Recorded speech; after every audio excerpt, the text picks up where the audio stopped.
how to fluff the BH Fraser Fir. When you unbox your tree, the branches will be compressed from shipping. Here's how to bring your tree to life. Start with the bottom section.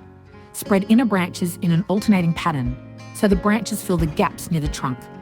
Finish by firmly separating the 3 pronged branches at the end. Then fluff the tips of each individual stem, gently bending upwards as you near the end.